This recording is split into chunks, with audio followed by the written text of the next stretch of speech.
Bem, vamos falar um pouco sobre cheques? O cheque ele é um título de crédito vinculado, onde sua forma é estritamente padronizada e não causal, já que não há necessidade de indicar o motivo da sua emissão, tendo como uma das suas principais características o fato dele ser uma ordem de pagamento à vista. E, apesar disso, encontramos com facilidade o cheque pós-datado ou pré-datado, que ele é datado não do dia de seu preenchimento, mas de datas futuras, normalmente negociadas com o beneficiário, mas ainda assim ineficaz sobre qualquer ótica cambial, visto que o sacador ele pode a qualquer momento, mesmo antes da data escrita no cheque, fazer sua compensação. Ele pode apresentar esse cheque e compensá-lo. Mas tal compensação, ele fere de certa forma o princípio da boa-fé objetiva, que é o princípio que rege todas as relações mercantis, dando inclusive a possibilidade de indenização por isso. Os cheques eles podem ser ao portador, que é de circulação livre, já que não se limita a um beneficiário específico, porém ele tem uma limitação de valor de R$ 99,99. Para transações maiores que isso, ele precisa ser nominal, na qual identifica o seu credor, e tem como regra para transmissão de título que ele seja transmitido por endosso, e a não ser que seja utilizada a cláusula de não à ordem. Aí, quando utilizado, ele pode ser apenas transmitido por compensação civil. Para a segurança das transações, a lei ela prevê algumas modalidades de cheque, como o cheque cruzado, que ele é marcado por duas barrinhas que impedem o saque no caixa e obriga que esse cheque ele seja depositado em conta, garantindo assim, possibilitando a rastreabilidade da transação. Também existe o cheque administrativo, que é um cheque que é emitido pelo próprio banco, sendo a garantia máxima de pagamento, visto que é uma ordem de pagamento que o banco emite, comprometendo os seus próprios fundos. O banco ele assume a responsabilidade direta pelo título e o valor é previamente retirado ou debitado da conta do cliente no momento da emissão desse cheque. Existe também o cheque visado, que ele é diferente do cheque administrativo, já que ele não tem o banco como sacado e sacador. Ele envolve uma certificação do banco, que essa certificação ela age como um interveniente garantidor da provisão desses fundos, mantendo-os indisponíveis para o cliente durante o período de validade do cheque. E aí vem mais um tema, os períodos e os prazos. Os prazos dos cheques, eles são imutáveis. E para casos de apresentação, para compensar esse cheque, ele é de 30 dias, quando dentro do mesma praça, ou seja, do mesmo município, e 60 dias quando são feitos em praças distintas. Isso vale tanto quanto países, quanto para cidades. Para prescrição, no caso das ações de execução, ele tem um prazo de 6 meses, que é importante frisar que ele só começa a correr após o fim do prazo de apresentação, de 30 ou 60 dias, e não da sua emissão. Apesar de hoje vivermos uma queda no volume de uso do cheque, uma média de 90% a menos do que em 1995, e de muitos hoje nem conhecerem ou nem terem tido contato com o cheque, ele não é uma peça de museu. Ele se mantém vivo e muito relevante por sua característica única quanto título de crédito, servindo como uma garantia legal em grandes transações e em nichos bem específicos, como no caso do agronegócio e na locação, muito pela sua possibilidade de não haver juros nessa forma de pagamento. Como um segmento de novas formas de pagamentos ao longo dos anos e pensando na velocidade e na onipresença exercida no mercado atual, nós somos levados a um novo patamar das transações instantâneas, que o cheque ele simplesmente não consegue mais oferecer. E é exatamente nessa lacuna que o cheque deixa e que o cartão de crédito que sucedeu a ele depois deixou, que foi brilhantemente preenchido pela nova ferramenta que transformou o panorama financeiro brasileiro nos últimos anos, que é o Pix. E para aprofundar a palavra sobre essa revolução no método de pagamento, eu convido a minha colega Rebeca, que nos guiará pelo entendimento da ascensão e do impacto do Pix no sistema financeiro brasileiro. Oi, gente, eu sou a Rebeca e hoje eu vou falar um pouquinho sobre o Pix, o que é e como funciona. Bom, o Pix ele se tornou o principal meio de pagamento no Brasil. A sigla Pix vem justamente de pagamento instantâneo e o X no final representa qualquer número na matemática. E essa sigla, ela surgiu justamente para dar um nome com a mais moderno ligado ao ambiente digital.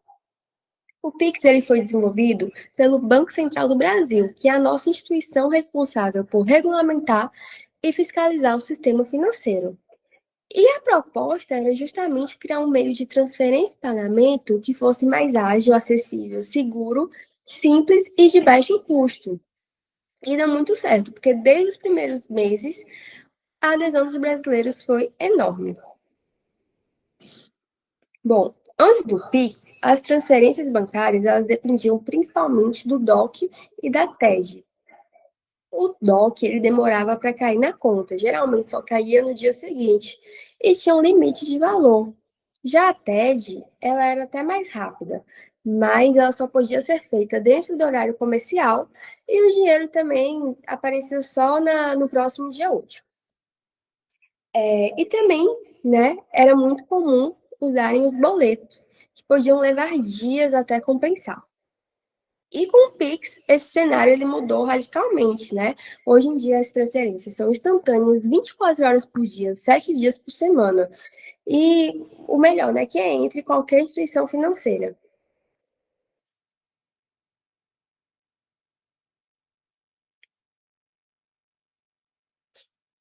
Alguns dados do Banco Central mostram que em fevereiro de 2025, o Pix já tinha mais de 165 milhões de pessoas físicas cadastradas. E dessas pessoas, 160 milhões já haviam recebido algum valor e 156 milhões realizaram pagamentos usando a ferramenta do Pix. Bom, o Pix, ele não tem limite mínimo, né? Você pode transferir a partir de 1 centavo e, em geral, também não tem um limite máximo. Isso vai depender de cada instituição financeira. Algumas elas colocam um teto máximo justamente para reduzir riscos, lavagem de dinheiro, fraudes, entre outros crimes financeiros. E o usuário ele pode solicitar a mudança desses limites. Aí fica a análise do banco, quando é para aumentar, e caso seja para diminuir o limite do valor, o banco ele precisa aceitar imediatamente a solicitação. Um outro aspecto fundamental do Pix é a segurança. Todas as operações, elas contam com autenticação do usuário, rastreabilidade, criptografia e diversas regras de segurança para prevenir contra fraudes, né? O sistema ele também utiliza senhas, biometria, QR codes e monitoramento conjunto com as instituições financeiras. E caso tenha algum golpe, alguma irregularidade, o usuário ele pode entrar em contato com o banco para solicitar o bloqueio e a devolução dos recursos. Isso faz com que o usuário ele se sinta mais protegido ao utilizar o Pix. Outro aspecto fundamental da gente abordar são as chaves Pix. A chave Pix é um identificador que vai substituir os dados bancários tradicionais. Então, ao invés da pessoa passar agência, conta, CPF, nome completo, o usuário só vai informar a chave, que pode ser o CPF, o número de telefone, o e-mail ou, para aumentar a segurança, alguma chave aleatória. Essa chave ela vai funcionar como um atalho que vai direcionar o pagamento diretamente para a conta cadastrada, tornando o processo da transferência do pagamento muito mais prático, rápido e seguro. E as chaves elas também vão evitar erros, né? Já que não é necessário tantos dados bancários do usuário. Hoje em dia, o Pix ele é extremamente versátil, né? Ele pode ser usado para transferências de pessoas, pagamentos em lojas físicas, no comércio eletrônico, para contratar serviços, pagamento entre empresas, cobranças, faturas de serviços públicos, como a energia, a internet e a água, e algumas taxas de órgãos públicos, por meio do PagTesouro. Também o Pix pode ser utilizado para contribuições como o FGTS e a contribuição social. Em resumo, o Pix ele vem justamente para transformar a forma como os brasileiros eles movimentam o dinheiro, né? É uma ferramenta rápida, segura, acessível e está disponível para todos. Ela não, não só substituiu as antigas formas de pagamento, que eram muito mais lentas, como também trouxe praticidade e eficiência para o nosso dia a dia. Hoje em dia, demora segundos de uma transferência para outra realizada via Pix. Bem, é inegável que a sociedade mudou muito desde o advento dos primeiros meios de pagamento e das primeiras atividades negociais, e o direito empresarial teve que acompanhar toda essa mudança. Um exemplo disso é justamente o princípio da cartularidade, que até o início do século XXI era um princípio que era vigente. No entanto, com as alterações negociais, houve uma necessidade de superação ou então de mitigação desse princípio, justamente porque a atividade negocial precisou ser adaptada às necessidades da globalização, visto que as pessoas queriam negociar com pessoas de outros estados, até cidades, países. E aí os documentos físicos eram um grande impeditivo. Um exemplo do princípio da cartularidade é o artigo 887 do Código Civil de 2002, que dizia que um título de crédito para ser executado autonomamente, ou seja, sem a necessidade da fase de conhecimento, era necessária a apresentação de um documento válido. No entanto, o entendimento jurisprudencial até esse período era de que esse documento deveria ser físico. A partir de meados de 2010, começaram a surgir alguns julgados do STJ, justamente dizendo que esse documento não precisava ser físico, principalmente quando a negociação era por meio virtual, seja por telefone ou então por internet, visto que existem outros arcabouços probatórios que comprovam a existência dessa atividade negocial, seja a gravação de uma negociação por via telefone ou então por e-mails, troca de e-mails, demonstrando que vendedor e comprador fizeram um negócio. Então, um pouco mais tarde, em 2018, houve a mudança legislativa, a partir da Lei das Duplicatas, que esse entendimento veio a virar uma mudança legislativa. E aí houve um fortalecimento, uma segurança jurídica desse tipo de negociação, visto que agora, enfim, esse título de crédito poderia ser executado sem a fase de conhecimento, o que é uma grande vitória dentro do direito empresarial. Bem, inúmeros foram os fatores que contribuíram para a desmaterialização dos meios de pagamento. Um deles foi o próprio avanço tecnológico, que possibilitou com que as negociações e o próprio pagamento acontecesse por via remota, sem troca de documentos ou objetos. Outros foram acontecimentos inesperados, tal como a pandemia do Covid-19.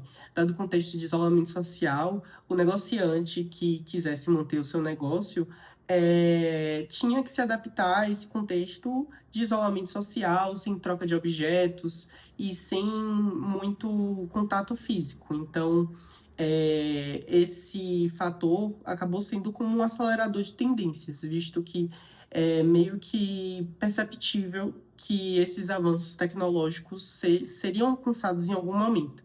Mas esse acelerador acabou sendo um empurrão para que essa desmaterialização acontecesse de maneira mais rápida. Novidades que estão por vir são os resultados do projeto Drex. Inicialmente, o projeto iria criar uma opção às criptomoedas, o Drex, o real digital. Elas se diferenciariam justamente porque o Drex seria lastreado em servidores blockchain do próprio Banco Central, o que traria uma maior segurança jurídica, enquanto que as criptomoedas são lastreadas por servidores privados.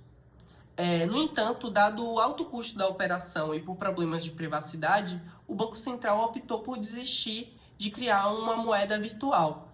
Não se sabe ao certo para onde o projeto irá. No entanto, espera-se que os resultados do projeto possibilitem com que bancos privados brasileiros criem stablecoins, moedas com um valor constante, e que o Banco Central crie uma plataforma para que essas moedas sejam negociadas e que possibilite a criação de smart contracts, os contratos de execução automatizada com cumprimento de cláusulas específicas, o que pode trazer bons retornos dentro do direito empresarial e a vida também dos empresários. Em resumo, a desmaterialização dos meios de pagamento é uma realidade que já está no nosso dia a dia. No entanto, dentro do aspecto do direito empresarial, deve haver muito estudo, visto que, embora existam muitas vantagens, há também certos riscos. Um exemplo disso é que o empresário, ao adotar certa tecnologia, pode também estar se tornando refém de um serviço de um terceiro, o que pode ocasionar em prejuízos à sua empresa no futuro. Outra coisa diz respeito à responsabilidade civil, visto que a desmaterialização dos meios de pagamento traz consigo o processamento de dados sensíveis de seus clientes, dados de pagamento, o que pode causar danos em caso de vazamentos. Então, o empresário deve estar atento aos riscos que essas tecnologias podem trazer ao seu empreendimento.